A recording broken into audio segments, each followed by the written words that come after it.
So I finally got around to figuring something out that I've been meaning to figure out for a little while now.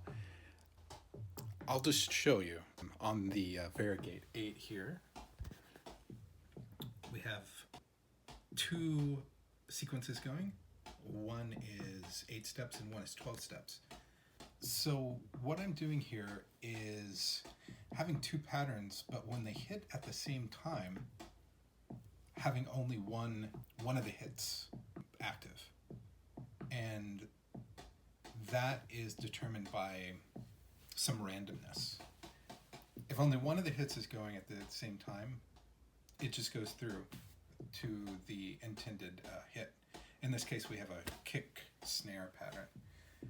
Yeah, I've been thinking about how to do this for a while, and I started a thread on muff wigglers a long time ago, and there were a lot of interesting solutions, but the one I ended up with ended up not being on there at all. And what I ended up with is a combination of XOR and logic. In this case, I'm just using a VCA to trigger the AND logic. XOR is going to get the piece where each of the hits goes to either the kick or snare when they're not happening at the same time.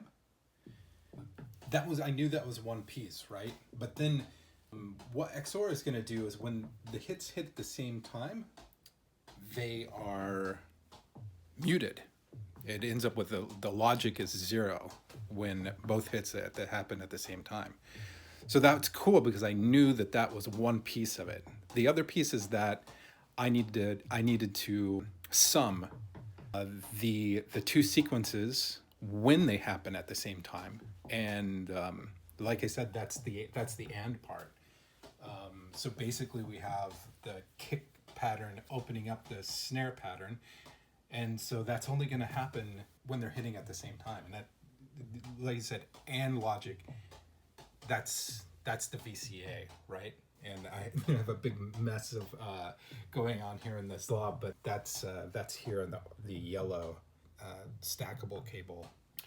And the result of that is then going down here to my Doepfer switch, going to the input, the main I/O of the Doepfer switch, and then I've set it to 2, so we're only getting 2 outputs here. And we can see that it's going back and forth, basically switching between these 2 outputs here, which I'm then also taking and stacking, multiplying it with the original signal coming from the XOR. And then this is randomized here. The trigger for the switch is randomized.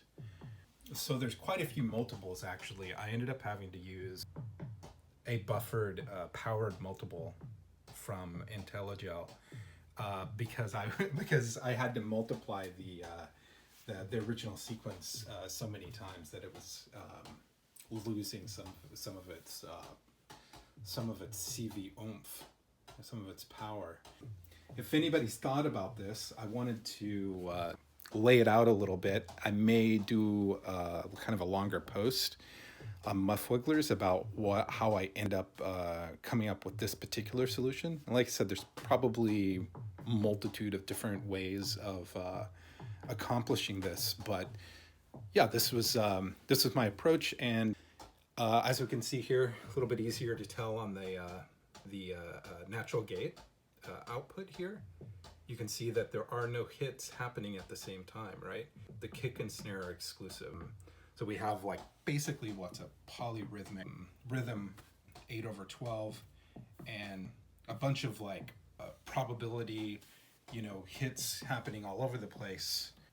Normally, if you just put them in, you'd get all sorts of flanging with the hits on top of each other. But this way, you just have exclusive hits and you can really fine-tune them. So this is how I came up with this solution, and yeah, hope you maybe found this useful. Okay.